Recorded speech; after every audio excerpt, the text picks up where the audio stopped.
Hello guys, তো guys দেখতে পাচ্ছ আমার এখানে স্ট্যাটাসে কিন্তু not enable for DBT show করছে।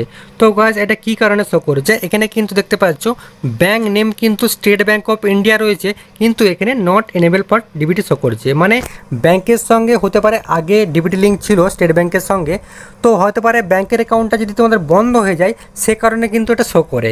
তো তোমরা যদি ব্যাংকের অ্যাকাউন্ট চালু করে ডিবিটি লিঙ্ক করতে চাও সেটাও করতে পারবে, আর তোমরা যদি চাও যে স্টেট ব্যাংক চেঞ্জ করে অন্য কোনো ব্যাংক অ্যাড করব সেখানে ডিবিটি লিঙ্ক করবো সেটাও তোমরা করতে পারবে। তো আজকের ভিডিও তোমাদেরকে দেখিয়ে দেবো স্টেট ব্যাংকটা চেঞ্জ করে তোমরা নতুন করে ব্যাংক অ্যাড করে কীভাবে তোমরা ডিবিটি লিঙ্ক করবে, আজকের ভিডিও তোমাদেরকে দেখিয়ে দেবো।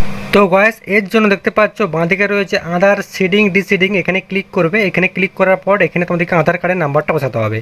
তো এখানে আমি আধার কার্ডের নাম্বারগুলো বসিয়ে নেবো, বসিয়ে নেওয়ার পর তোমাদেরকে দেখিয়ে দিচ্ছি। তো গাইস এখানে আমি আধার কার্ডের নাম্বারটা বসিয়ে নিয়েছি, এরপর সিডিংয়ে ক্লিক করব, এরপর এখান থেকে আমি ব্যাঙ্ক সিলেক্ট করব। তো যেটা নতুন তোমরা ব্যাঙ্ক অ্যাড করতে চাইছো সেই ব্যাঙ্কটা তোমরা এখানে দেবে। এরপর তোমরা নিচে সব্বার নিচে দেখতে পাচ্ছ 3 নম্বর অপশান দেখতে পাচ্ছ রয়েছে movement form 1 bank to other bank, simply তোমরা 3 নম্বর অপশানটাই সিলেক্ট করবে। তো এখানে অ্যাকাউন্ট নাম্বারটা বসিয়ে তোমাদেরকে দেখে দিচ্ছি আমি। তো দেখতে পাচ্ছ এখানে অ্যাকাউন্ট নাম্বারটা তোমরা বসাবে, এদিকেও বসাবে এদিকেও বসিয়ে কনফার্ম করতে হবে। এরপর এই বক্সটায় তোমরা টিক করবে, টিক করার পর একটু নিচের দিকে চলে আসবে। এরপর দেখতে পাচ্ছ এখানে একটা ক্যাপচার বক্স আছে, ক্যাপচার বক্সে তোমাদের ক্যাপচার কোডটা দেখে থেকে বসাতে হবে, বসিয়ে এখানে তোমাদেরকে সাবমিটে ক্লিক করতে হবে। তো এখানে সিম্পলি আমি সাবমিটে ক্লিক করে ফেলবো। তো এখানে সাবমিটে ক্লিক করার পর টার্ম অ্যান্ড কন্ডিশন তোমরা দেখে নেবে একটু।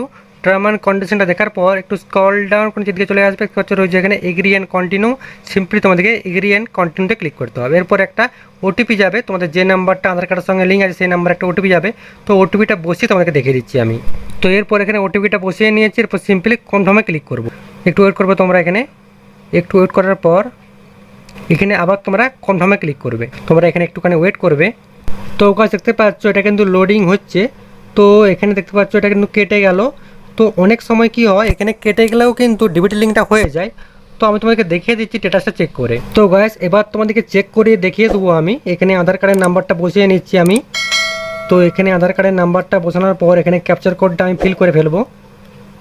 তো ক্যাপচার কোডটা বসানোর পর এখানে চেক স্ট্যাটাসে ক্লিক করব। এরপর আধার কার্ডের সাথে যে নাম্বারটা লিঙ্ক আছে সেই নাম্বারটাতে একটা ওটিপি চলে যাবে।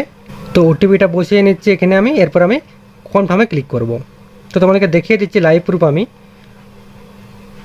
তো দেখতে পাচ্ছ এখানে কিন্তু আধার কার্ডের যে লাস্ট 4 ডিজিট তোমরা একটু মিলিয়ে নাও। এখানে যদি তোমাদের ফেলডও হয়ে যায় অনেক সময় কি হয় এখানে কিন্তু সাকসেসফুল না হলেও কিন্তু এখানে লিঙ্কটা হয়ে যাচ্ছে, তোমরা এভাবে কিন্তু করতে পারবে। আমি কিন্তু স্টেট ব্যাঙ্ক থেকে ইউকো ব্যাঙ্কে আমি কিন্তু ডিবিটি লিঙ্কটা করে ফেললাম, ঠিক আছে? তোমরাও কিন্তু এভাবে করতে পারবে।